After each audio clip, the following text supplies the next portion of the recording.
The lookout shouts, "Iceberg right ahead!" The Titanic strikes the ice. Water starts flooding in. Third-class passengers are locked up. There aren't enough lifeboats for everyone. Panic sets in. Violins are playing. The ship sinks. Well, we all know the story of the movie Titanic like the back of our hand by now. But what if I told you that Hollywood lied to us? To tell the real story of what happened that freezing night in 1912, we need to rewind a bit. The lookout shouts, "Iceberg right ahead!" Yep, that part was true. Just before 11:40 at night, Frederick Fleet noticed something darker than the sea directly ahead. As the ship got closer, he realized it was an iceberg. The engines were quickly reversed and the ship turned sharply. Instead of hitting it head-on, Titanic scraped along the side of the berg, sprinkling ice on the forward deck. If you remember, in the movie, Jack and Rose are having a romantic moment when they feel the ship shudder after hitting the iceberg. Everything shakes as if they were in the middle of a light earthquake. Some real-life passengers reported feeling something similar after the impact, but according to Titanic survivor Frank Prentice, it wasn't exactly like that. He said there was no impact as such, and it all felt more like slamming on your car brakes. The ship stopped, and that was that. Some people even slept right through the collision, confirming that there wasn't such an abrupt impact. Mr. Prentice, curious about what had happened, left his cabin and went out to the deck. When he got there, all he could see was a little ice on the surface, not the towering iceberg that Jack and Rose saw. But as we all know by now, the real damage happened below the waterline, where the iceberg had a jagged spur that slashed a 300-foot gash in Titanic's hull. Once the crew realized how severe the damage was, they immediately began sending distress calls to nearby ships, asking for help. At some point in the movie, the radio operator goes to the captain and says there is only one ship nearby, the RMS Carpathia, which later ends up rescuing many passengers. But in real life, there were more ships around. It's believed that the SS Californian was only about 23 miles away. This ship might have actually seen the Titanic sinking, or at the very least, seen its rockets exploding high in the sky. Yet, for reasons we will never fully understand, they didn't try to help. Let's get back to the story. Now, people need to get off the ship. At 12:45, Lifeboat number 7 was the first to be lowered. Just like in the movie, women and children were told to go first. But in reality, some women were hesitant and even refused to get into the lifeboats. Mr. Prentice said this happened mainly for two reasons. First, these lifeboats were high and passengers were terrified of the 70-foot drop from the deck to the ocean below. And second, most women didn't believe the Titanic would actually sink. It was called Unsinkable after all. So the idea of getting into a lifeboat seemed pointless at the time. This mindset probably explains why Eloise Smith, a first-class passenger, recalled that there was no panic or chaos at first. Other survivors backed this up, saying that no women or kids were crying. But one thing that was indeed concerning, at least for the crew, was the possibility that the lifeboats might buckle under too much weight. This is one of the theories why the first few lifeboats left carrying only a fraction of their full capacity. Like Lifeboat number 7, which only carried 27 people in it, even though it could hold up to 65. In total, Titanic had 20 lifeboats, which could carry about half of the 2,200 people on board that night. But that didn't happen. And now we know the passengers had no idea there weren't enough for everyone. As women were calmly getting into the first lifeboats, musicians headed up to the deck. Their only goal was to play and keep the passengers calm. That's a pretty well-known fact. But the real story is that some survivors said they never saw or heard the band. No violinists whatsoever. It's not like Hollywood misled you though. The musicians did play for over 2 hours after the ship had hit the iceberg. So maybe these passengers were just too panicked to notice the songs, or the musicians started playing later than we think. Now, it's time to talk about the terrible treatment that third-class passengers received. The movie portrayed the crew as cruel, locking the less fortunate below deck like animals, giving them no chance to reach the lifeboats and save their lives. But the official inquiry into the disaster suggested that wasn't true. I mean, yes, fewer third-class passengers survived compared to those in first and second class, but there were other factors at play. Many third-class passengers were reluctant to leave the ship, clinging to their belongings, and had a harder time making their way up from the cabins, which were at extreme ends of the ship. Some survivors confirmed that they were not locked up. In fact, it was quite the opposite. Mrs. George Wabi, a Lebanese woman traveling in third class, said that when chaos had erupted, some brave crew members and well-dressed first-class passengers had actually helped her get up to the first-class deck and eventually onto a lifeboat. At first, the Titanic was sinking slowly, bit by bit. Passengers reported seeing the water rising and hearing pops and cracks. Then, there was a loud boom. Some said there had been just one explosion, while others described it as a series of smaller explosions, which they thought had been the bulkheads giving way. And there's also a group of people who said they had only heard a rumbling sound. So not everyone agreed on the sound they had heard, but one thing is a fact. By 2:18 in the morning, the lights on Titanic went out, and the ship plunged into complete darkness. As the bow continued sinking, the stern rose out of the water, putting immense pressure on the middle of the ship. This caused the Titanic to break in two. In James Cameron's movie, this moment is pretty dramatic, with the ship sinking almost straight down into the water. But in reality, the break probably happened at a much lower angle, likely just below the waterline. Even so, it tilted enough that people couldn't stay on their feet and started sliding into the water. One interesting thing is that it wasn't until the wreckage was found in 1985 that it was finally confirmed the Titanic had broken apart. Up until then, survivors had given conflicting stories. At least 8 survivors claimed they had seen the ship split. Emily Ryerson, a first-class passenger, described it as if the Titanic had been sliced in half with a knife. But there was also a small number of witnesses that insisted Titanic had gone down intact. At the time, this theory was more accepted because most people still didn't believe that the supposedly indestructible ship could break in half. So why the conflicting reports? Okay, so what you don't see in the movies, for obvious reasons, is how incredibly dark it was when the tragedy happened. It was like being in a room with no light, where you can only make out shapes and shadows.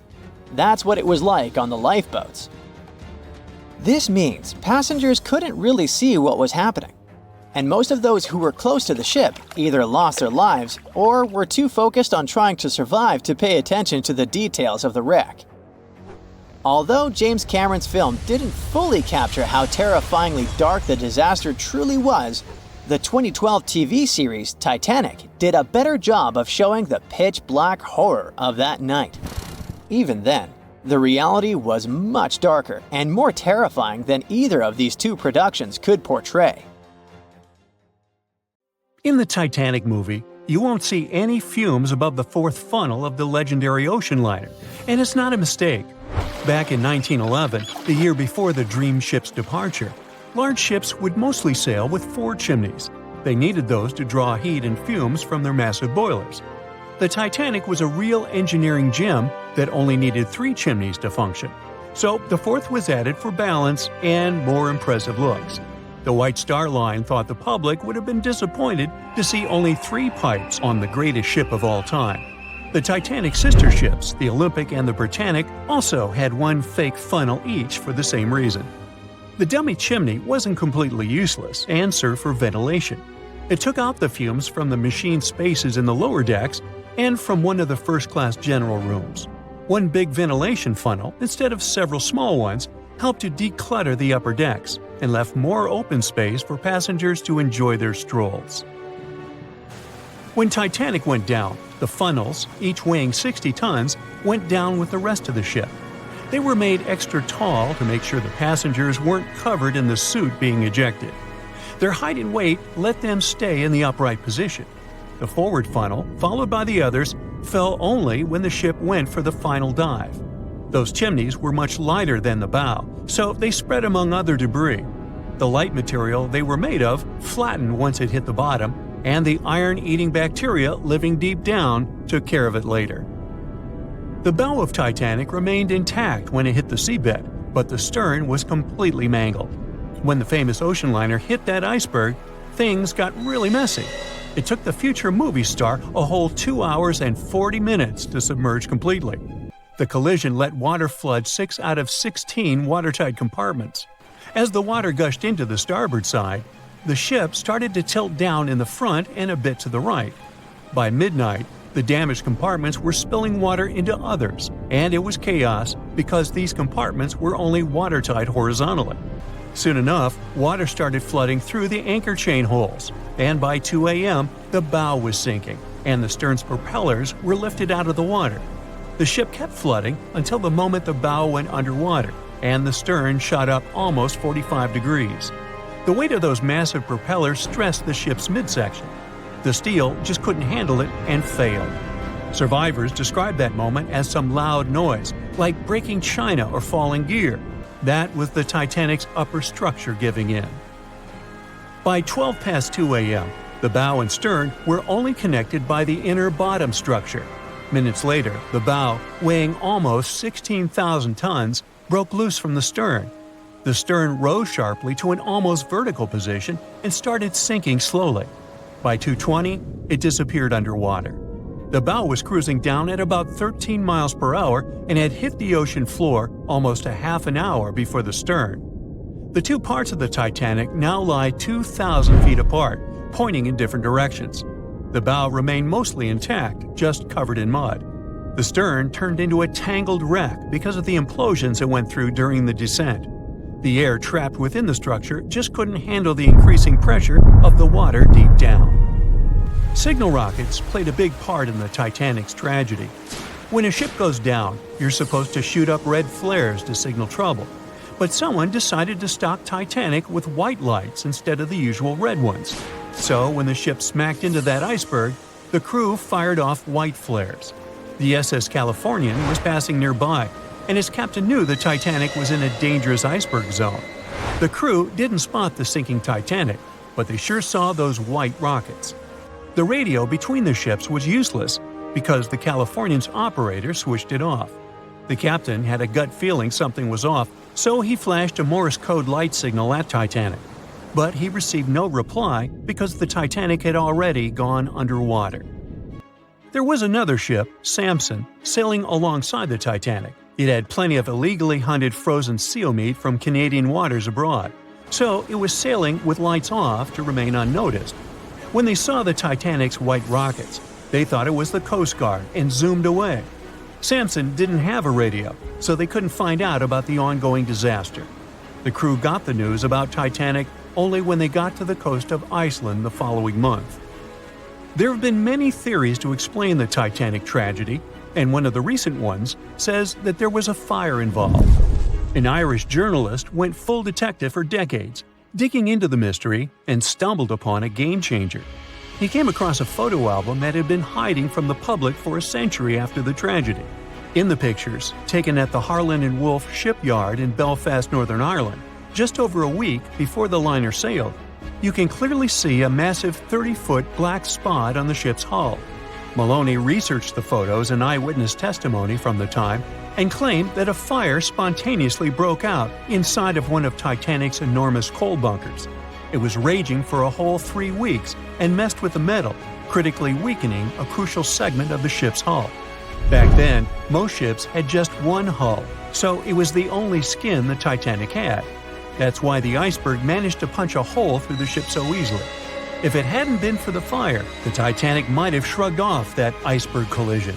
The company operating the liner knew about the fire, but they decided to conceal that fact. They didn't want any negative stories in the press as they faced some serious competition in transatlantic voyages. The Titanic was sold out, so they stocked up on coal and made it sail. The moon might have also played a role in the sinking. Our satellite heavily affects tides on the Earth. The closer it is to our planet, the stronger the tides are because of the increasing gravity of the Moon. Back in 1912, the Moon was so close it made several glaciers in Greenland break apart. Massive chunks of ice that broke off from the glaciers started floating south. The Supermoon event came just 6 minutes after a spring tide. During new and full moons, the alignment of the Moon, the Earth, and the Sun makes their combined gravity reach its peak. And the day before, our planet had come the closest to the Sun that year, which made the gravity even stronger. This mixture of events created perfect conditions for one of the most powerful tides in history. It created the perfect conditions for the icebergs breaking off from Greenland's glaciers to move freely. Opponents of this theory say that the difference in tidal force wasn't actually that big, and it couldn't have been the main cause of the sinking. The iceberg tore down the side of the ship, leaving a huge opening in the hull. It wasn't a continuous rip, and damage was caused in several places. Some experts believe the ship would have survived the iceberg if it had hit head-on. The Titanic had watertight compartments designed to prevent flooding in case of a collision. Only the first 3 or 4 of these compartments would have been flooded. This could have helped save a lot of lives. Supporters of this theory put the blame for the disaster on First Officer William Murdoch. Huge, fast-moving ships don't just turn in a matter of seconds like a speeding car. It takes minutes. When Murdoch realized the collision was inevitable, he tried dodging left to avoid a direct hit. But despite his efforts, the ship still collided with the iceberg. You know the rest.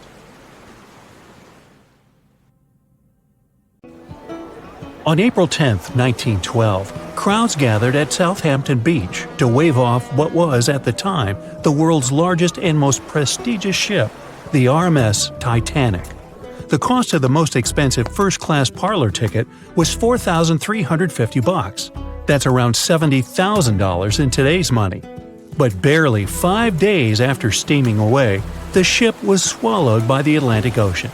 So let's rewind and go back to what actually happened on that fateful night. The captain wanted to set a speed record for the ship's maiden voyage and arrive early. The ship was deemed unsinkable, so he went full throttle into the dark Arctic waters. After spotting the 100-foot iceberg, the crew desperately tried to steer the vessel away and avoid the collision, but the Titanic was traveling too fast, and the iceberg tore down the side of the ship, creating a huge opening in the hull. It wasn't a continuous rip, and damage was caused in several places. In total, the damage spanned along an area of around 300 feet. But the ship's designers had prepared for the prospect of a collision and added watertight compartments down each side of the ship to act as a buffer zone. 4 of these compartments could be breached and the ship would still stay afloat. But because the iceberg tore down the side of the Titanic, it ripped holes in 6 compartments. The compartments didn't extend up the total height of all decks and weren't actually sealed at the top. This is why, when more than 4 were flooded, water reached over the top of the bulkheads and filled the remaining compartments, causing the ship to sink into the ocean. Think of it as water spilling over an ice cube tray. But what if the collision was head-on? Would it still have sunk? Ships are designed with potential crashes in mind, and most vessels have collision bulkheads in the bow. Most of all, it's like your car's bumper or crumple zone. It's a safety feature that can withstand a direct hit. The bow could have taken some of the impact, and some experts have suggested that if it hit head-on, only 2 to 4 of the watertight compartments would have been flooded. So, in theory, the Titanic might not have sunk, and it might have even been able to continue sailing to its final destination at a much slower speed. The force of impact would likely have been huge, though. But although passengers would have been injured by the force, they'd have been able to stay on the ship to wait to be rescued by other ships, rather than being forced into the icy waters of the Atlantic. Still, one of the Titanic's designers, Edward Wilding, suggested that the force of the impact might not have actually been that big. He told the British Inquiry that lots of people scarcely felt the collision, and he believed the ship would not have sunk if it did hit the iceberg head-on. The ship was also designed with remotely operated watertight doors between all compartments, so any floods could have been quickly sorted out. Because Titanic had 6 breaches from the side collision, and because it happened so quickly, Sealing the doors wouldn't have made a difference, as it was essentially impossible to save it by that point. The ship immediately began to flood, with water pouring in at a rate of roughly 7 tons per second, 15 times faster than it could be pumped out. So, while it sounds like the Titanic would have survived had the ship hit the iceberg head-on, this idea does come with some issues. First off, the collision bulkheads were designed to survive a crash with another ship, not a giant iceberg. If two ships collided, both would absorb some of the impact in their bulkheads, sharing the impact and likely staying afloat. But an iceberg is stationary, meaning that Titanic would absorb most of the energy from the collision. If Titanic hit head first, because of the speed it was traveling, the impact would have likely traveled down the whole body of the ship. Just imagine a 46,000-ton ship traveling at around 20 knots. At some point, it hits an iceberg that weighs what could be over 100,000 tons. This collision would likely create a powerful force causing massive damage to the vessel. It is likely that seams would split, staircases would come tumbling down, and rivets would burst open across the ship. All that would have potentially flooded even more compartments.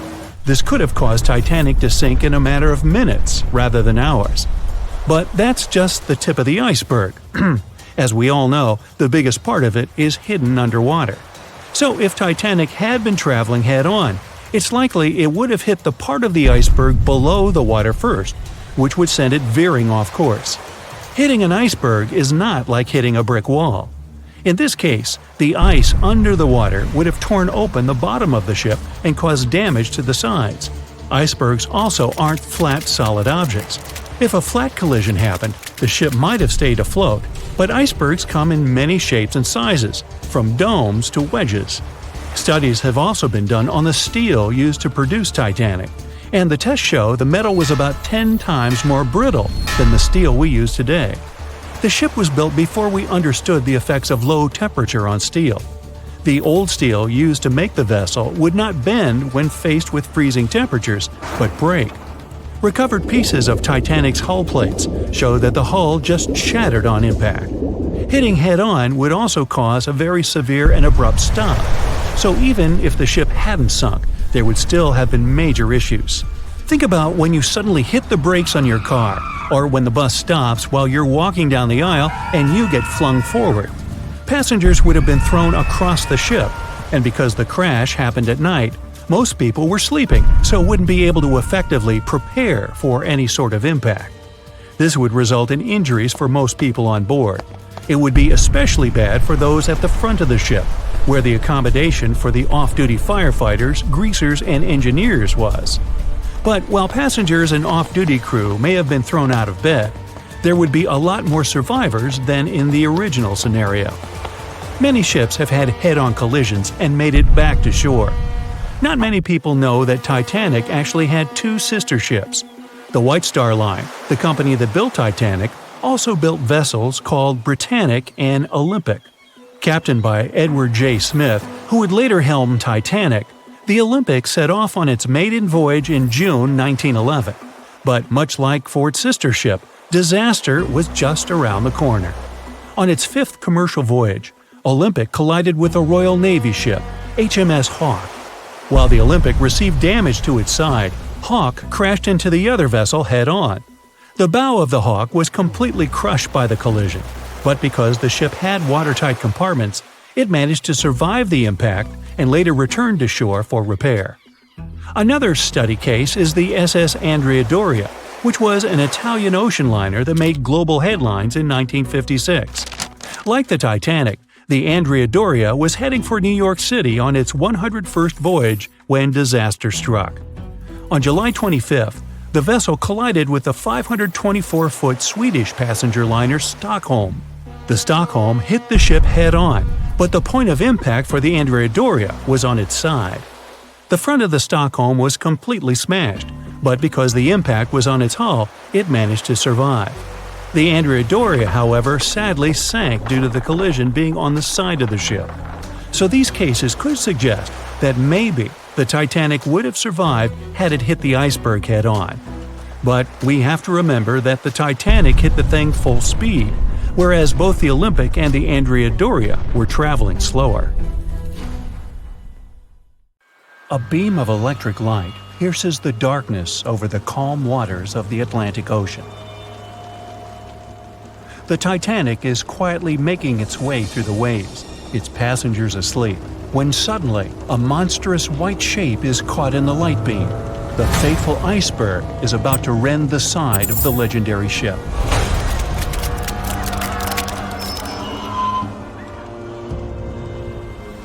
April 14, 1912, only 2 days before someone will take a photo of a giant iceberg with a pretty unusual elliptical shape. It turns out that this iceberg most likely formed out of snow that fell 100,000 years ago.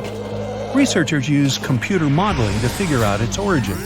They used data from 1912 and added some new information about winds and ocean currents. They concluded that the iceberg was probably a part of a small cluster of glaciers in southwest Greenland. These days, it's possible to calculate the routes of such icebergs in any given year in the past. So the infamous chunk of ice was on its way from Greenland to an area further south from Cornwall. If the ship had passed through that region only 2 days later, the iceberg would have moved far away from the point where they met. At first, the weight of the most well-known iceberg in the world was 75 million tons. With time, it started to slowly melt away, and when it sank the Titanic, its weight was only 1.5 million tons. By the time of the collision, it had probably been melting for months, but it was still a true monster. When the Titanic sank, the iceberg was 400 feet long, and more than 100 feet of its surface was above the water. Some people believe it was a supermoon that caused the Titanic to sink. That night, there was a rare lunar event. It hadn't happened for 1,400 years. In normal conditions, the iceberg wouldn't have traveled so far south without melting and losing the largest part of its mass. But the supermoon could have been the reason for an unusually high tide that pulled the iceberg away from the glacier way faster than usual. There's a specific type of bacteria that slowly consumes the remains of the Titanic. Salt corrosion, ocean currents, freezing temperatures, plus this rust-eating microorganism might consume the entire wreckage. American actress Dorothy Gibson was aboard the Titanic. She survived, and when she arrived in New York, she started filming a movie called Saved from the Titanic almost right away. The movie was released only a month after the Titanic sank, and in the movie, she even wore the same shoes and clothes she had during the actual disaster. The movie was a big success at that time, but the only known copy was destroyed in a fire. 14 years before the Titanic sank, a novella called Futility had been published, and it seemed to have predicted the whole event. The plot centered around a fictional ship called the Titan that sank during its voyage. The Titan was almost the same size as Titanic, and they both went to the bottom in April. The reason was hitting an iceberg, too. Both the real and fictional ships were described as unsinkable, and both of them had the legally required number of lifeboats, which, as it turned out later, were nowhere near enough. We've seen it in the movie, but there were some real-life love stories happening on the Titanic, too. 13 couples even took a trip on the Titanic as part of their honeymoon.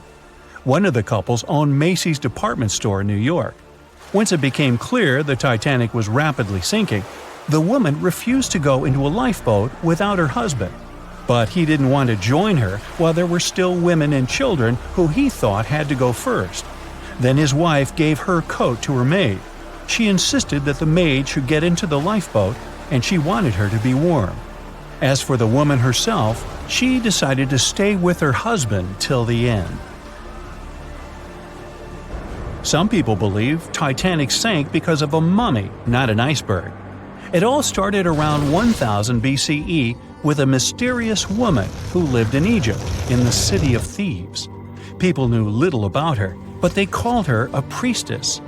Her mummy was put in a wooden sarcophagus and covered with a large lid with the image of her face and some mystical inscriptions.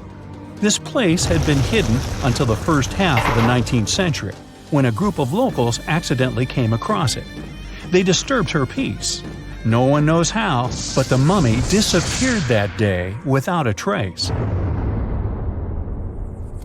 A couple of decades later, a group of rich friends from England traveled to Egypt and found the empty mummy casket with the image of the priestess, whose dark eyes seemed to be looking into the void.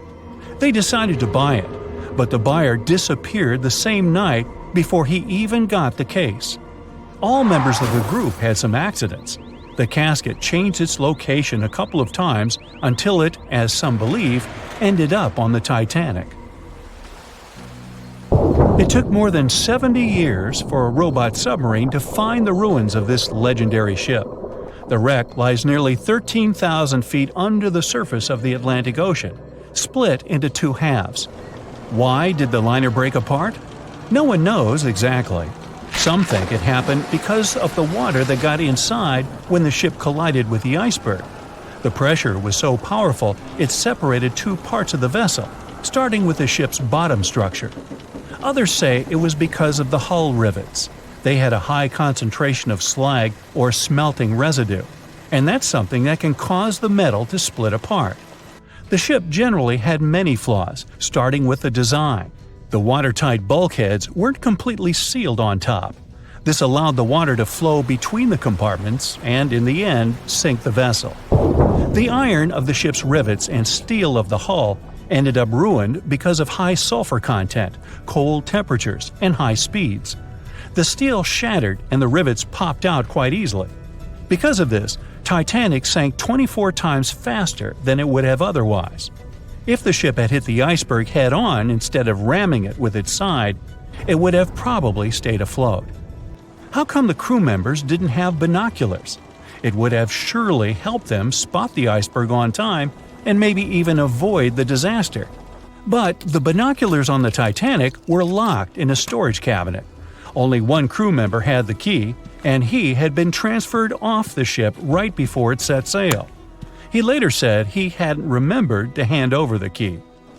But even without the binoculars, the ship might have had some time to change course and avoid the collision if the crew had gotten some warning. But that's the thing, someone did warn them. About an hour before the incident, a ship that was relatively close to Titanic, the SS Californian, sent a message to inform them it had stopped because of dense ice field. But the warning never got to the Titanic's captain.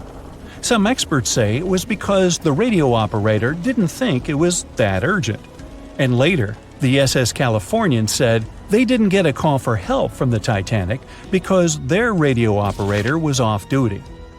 Some say the crew on the Titanic couldn't spot the iceberg on time because of an optical illusion. Atmospheric conditions that night probably caused super refraction, which could have camouflaged the berg. After all, no one actually saw the iceberg until it was too close to the ship to somehow avoid the crash. Not even a whole minute passed between the moment they saw the iceberg and the collision. It was only 37 seconds, and it took Titanic 2 hours and 40 minutes to disappear below the ocean's waves. Can you guess how many theories of the Titanic's sinking exist? Right, loads, including a theory of my own, which I'm going to share with you today. And then you can decide which one seems most likely to you. One Piece theory. The very first version of the events was the One Piece theory. It's very simple and basically claims that the sinking happened without any breakups. 2:15 a.m., the ship collides with an iceberg. 2:18 a.m., the lights go out. The ship reaches an angle of 45 degrees and then quickly begins its final plunge into the ocean depths. 2:20 a.m., only about 3 minutes later, the RMS Titanic disappears under the surface of the ocean for good. The liner doesn't break, it just goes down as a whole piece. Of course, this can't be true. In April 1912, the Titanic was not only the largest ship in the world, but also the largest ship ever built. It's hard to believe that such a heavy vessel could have gone down without breaking. That's just impossible. Well, I mean, you can't blame the theorists. Before we found the wreckage, there were no other theories. Wait a minute, or were there? The day after the disaster, the survivors gave their interviews. They talked about what had happened, and some of them claimed that the ship had actually broken in two when it had been flooded. For example, Jack Thayer, a 17-year-old boy, outlined the sinking as he remembered it, and L.D. Skidmon drew a sketch based on his description. The picture clearly showed the ship breaking in half. But no one believed Jack or other witnesses. There was no evidence, so their claims were received with a grain of salt. But in 1985, things changed. First, breakup theory. That's when Robert Ballard found the wreckage of the Titanic in the depths of the ocean. When people saw the wreckage, it became clear that Jack and the other survivors had been right. The Titanic did indeed break in two when it sank. So it's time for a new theory. 2:15 a.m. The keel breaks, the starboard list eases, and the hull continues to bow and crumble. 2:17 a.m. The galley sections break off. The towers immediately drop under their own weight. The lights go out. The stern is pulled into the air. The bow breaks off and starts sinking. The aft is barely hanging on to the starboard side of the stern section superstructure. The stern section slowly lists over to port as it begins sinking again. It rises up one last time and pivots in a semicircle as it sinks. It all sounds pretty convincing, right? But people began to find plot holes in this theory. For example, the Titanic couldn't have held together until it reached such a high angle. The breakup would have had to begin much earlier. This only meant there was still a vast field for research and speculations. So people started to come up with their own possible scenarios. How about we look first at the ones no one likes? V-break and Aaron 1912 V-break. According to the first breakup theory, the Titanic reached a high angle, and the weight of its unsupported stern caused it to crack from the top down. But it's physically impossible. So, are there any other ideas? In 2006, Roger Long, a naval architect, decided to research a so-called V theory. 2:17 a.m. The breakup begins at a shallow angle, perhaps as little as 11 degrees. The upper structure fails and starts to crack. At this moment, only its double bottom is holding the Titanic together, but it starts to bend under the strain too, failing the ship. Water is pouring through the crack. It increases the weight in between the two sections, bending the Titanic the other way and pulling it into shape somewhat resemblant to the letter V. The upper decks get mangled and bent together. The bow heads for the bottom, and the stern is the last to sink. This theory has since been disproven many times, though. Roger Long believed it because the broken edges of the upper decks in the Titanic's bow section were all mangled and crushed. However, we have learned that it happened because of the so-called hydraulic downburst, the force of the water crashing into the deck as the Titanic hit the ocean floor. Another V-break theory states that the bow had risen out of the water after the break.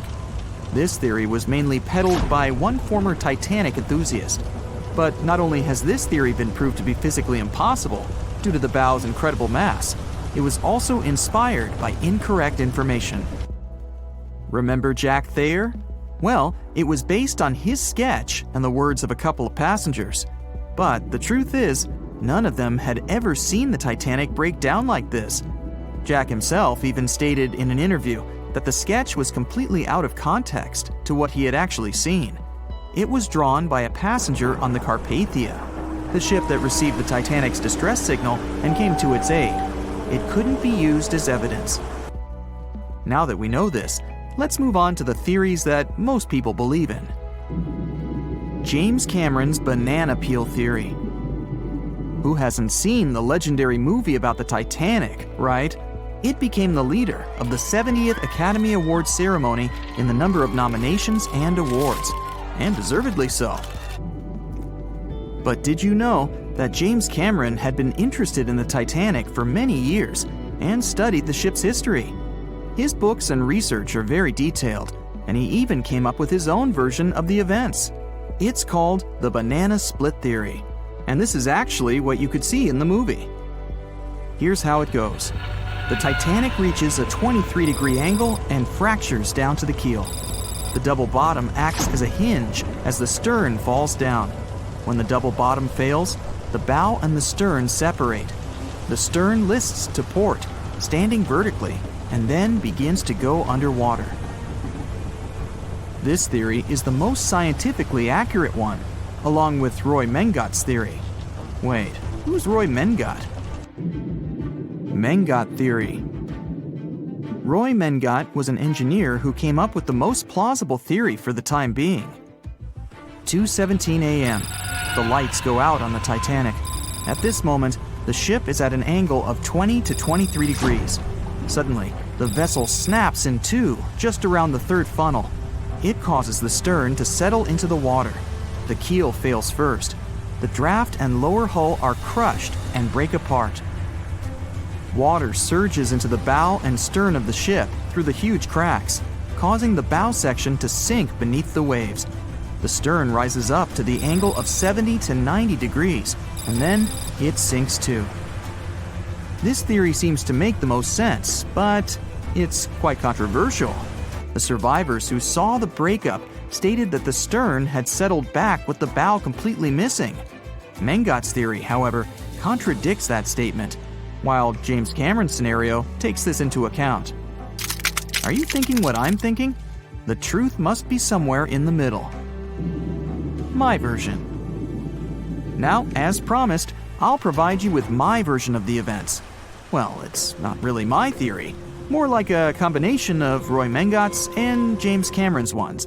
I believe that James Cameron was right about the breakup. 2:17 a.m. The ship is at a high angle. The lights go out. Then it snaps into two pieces. The bow starts sinking.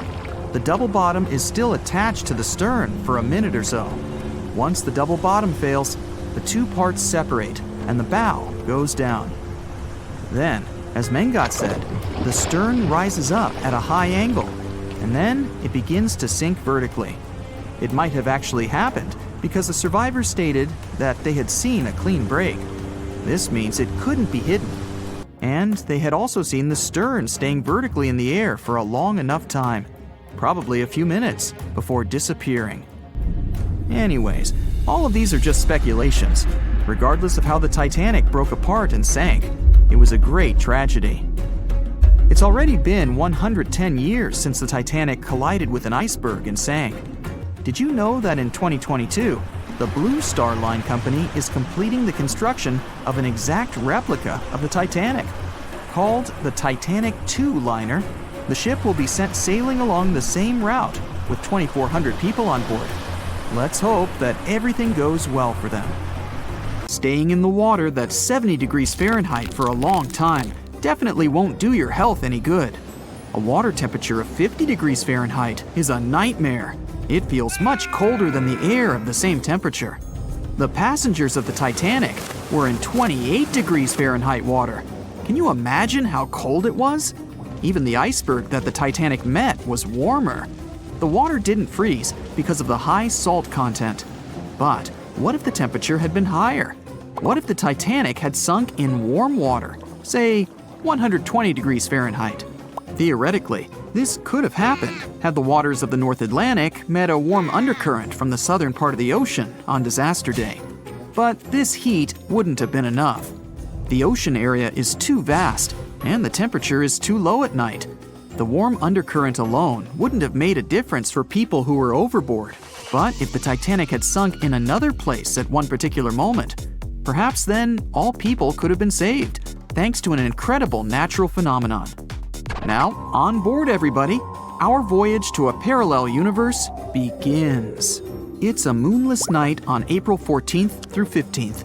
The Titanic crashes into an iceberg. Icy water floods the lower decks. The captain sends a distress signal. The nearest rescue ship, Carpathia, is 58 miles away from the sinking Titanic. At maximum speed, Carpathia will get there in 4 hours. That's quite long, even in warm tropical waters, since your body loses heat anyway. The Titanic begins to sink. The crew downs lifeboats. Some of the passengers jump overboard. The ship is going under the water. There are no boats left, so you jump along with other passengers. It feels as if you got inside a huge iceberg. The water is so cold that it's hard for you to move. You can't even scream because there's no air in your lungs. But at this moment, you feel a pleasant warmth coming from the depths. The heat rises above your knees and waist, then reaches your neck. Finally, you regain control of your muscles and can breathe deeply.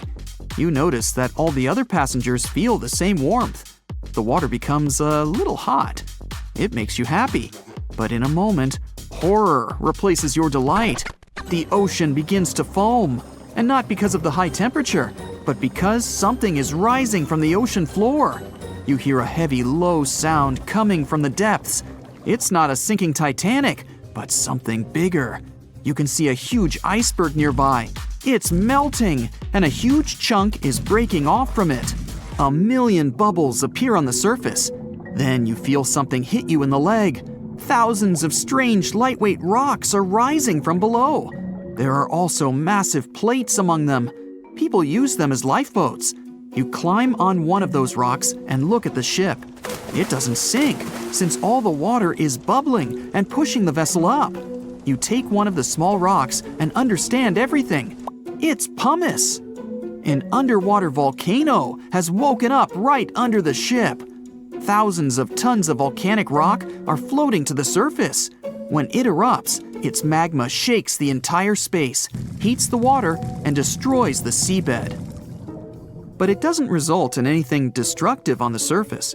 The enormous pressure of hundreds of millions of gallons of water suppresses the volcano's power.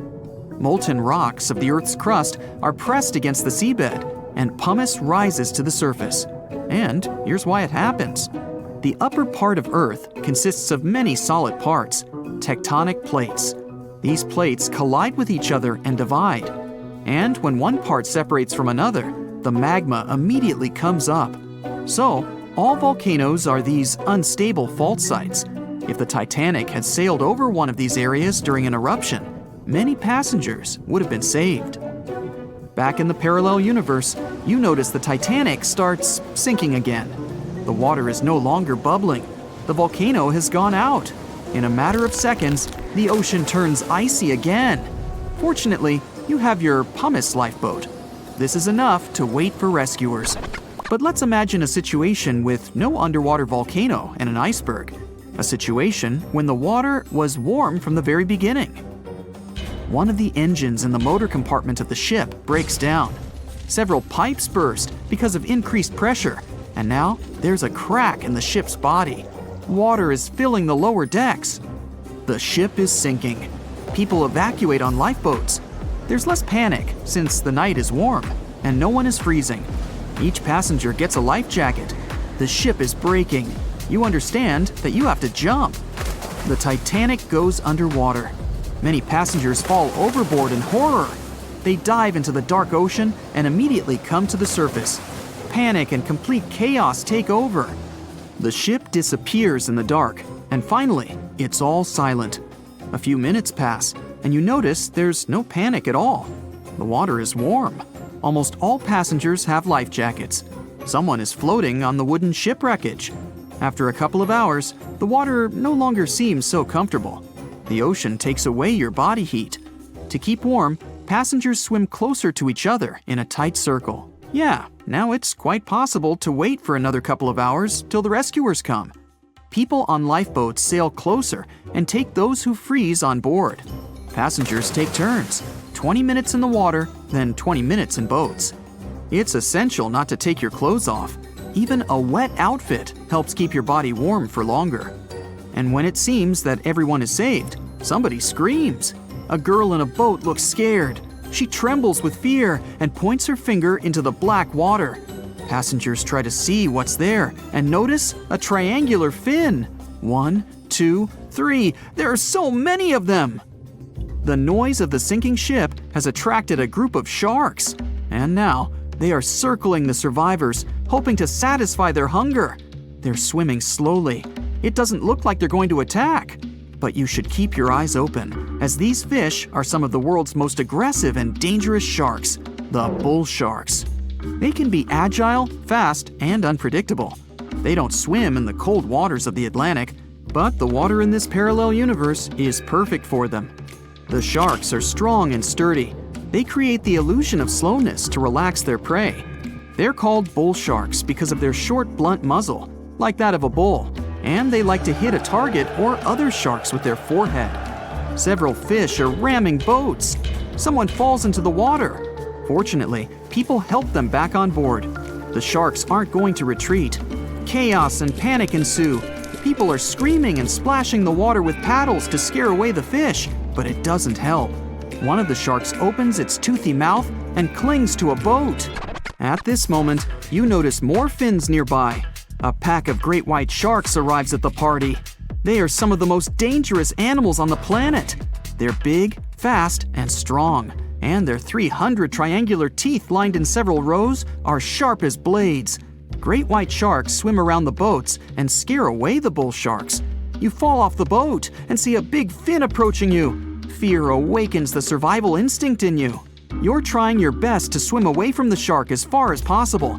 Of course, it's useless, since the shark is much faster and will definitely catch you. You feel your foot touching the shark's nose. The other foot gets into the toothy mouth. You scream in horror. After a second, the shark lets you go. Great white sharks rarely attack people.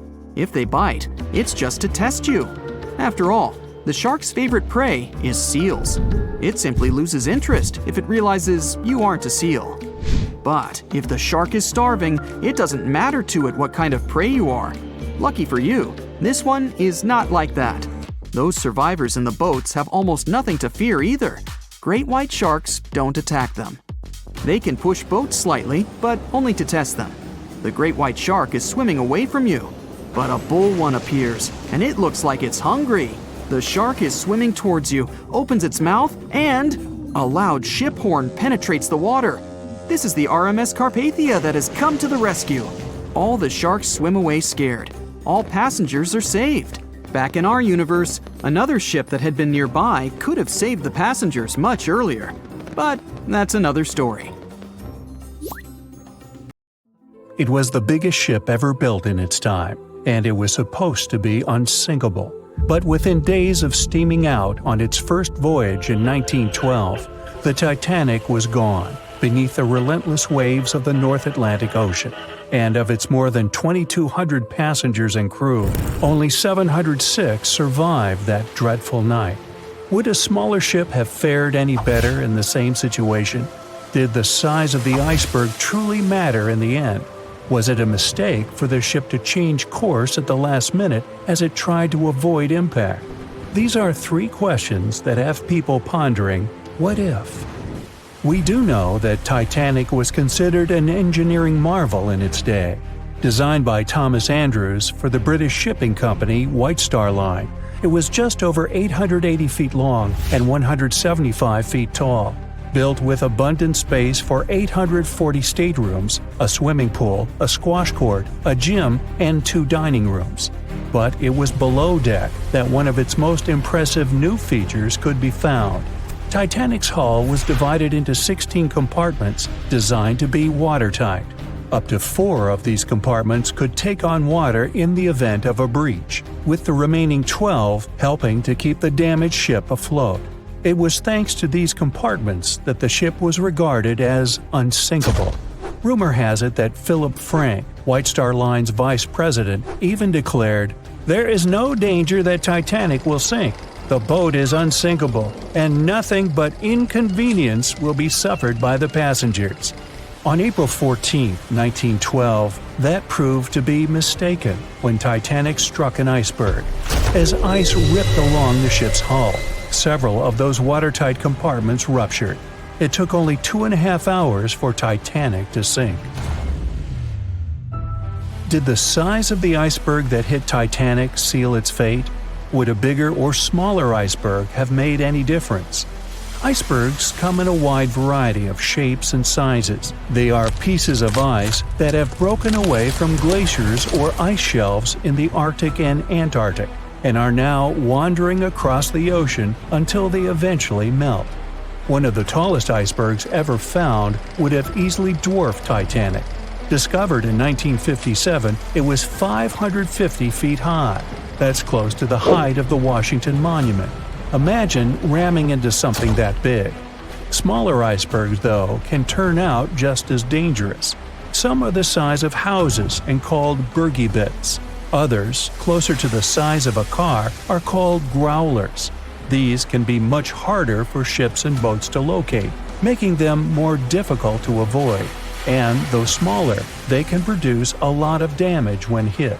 It's also critical to recall that icebergs are always bigger than they seem, with the majority of their mass lurking below the ocean surface. In fact, over 80% of an iceberg's volume is underwater. Most of its sharp, jagged edges cannot be seen. Roam too close, and you risk damaging your ship's hull. Because Titanic had little notice of its impending doom, a smaller iceberg, struck at the same angle, could still have been enough to bring that mighty ship down. Now, it's possible that had the iceberg been larger, it would have been spotted sooner. Titanic might have had time to alter course and avoid the impact. But missing that one iceberg would not have guaranteed Titanic's safety. It was traveling in a dangerous stretch of the Atlantic called Iceberg Alley. It's located 250 miles east and southeast of Newfoundland, Canada. Behind one iceberg, there could be another, and another after that.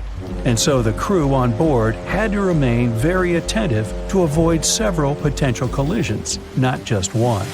A smaller ship might have been better suited for the trip. Titanic's size was certainly a challenge when it came to steering. In fact, it had just left her dock in Southampton when it nearly collided with another smaller ocean liner, the SS New York, missing it by just 2 feet. The gigantic steamship was obviously not made for maneuvering quickly in tight quarters. A ship that size required time and space to change course. But when it comes to ships versus icebergs, a ship's size doesn't always matter. The Islander was a steamship designed to travel the Inside Passage in Alaska. In the summer of 1901, it struck an iceberg, which tore a hole in the front portion or bow of the ship. The vessel did not sink right away, and the crew tried to steer it to safety. Ultimately, its bow completely submerged, and its stern was lifted up and out of the water.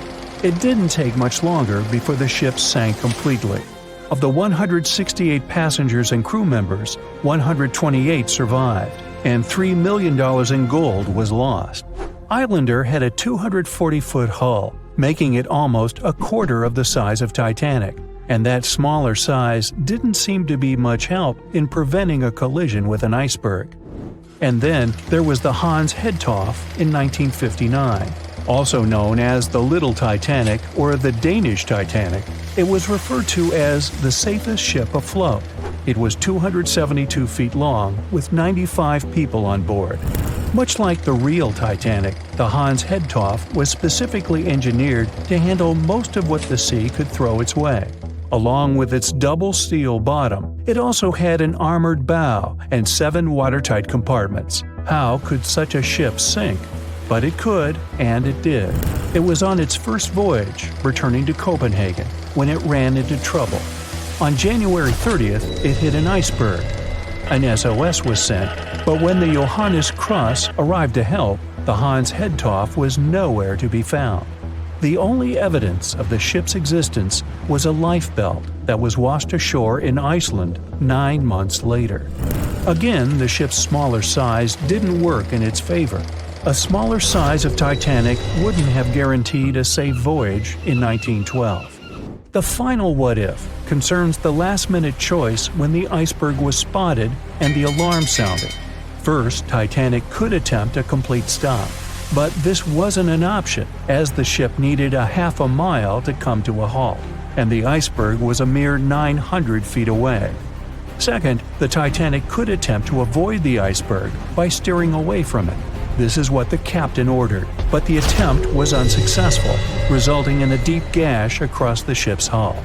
The final option? To hit the iceberg head-on. Would this have made any difference? The answer is an intriguing maybe. Some think a head-on collision would have saved Titanic. In this scenario, the collision would have limited the damage to the very front of the ship.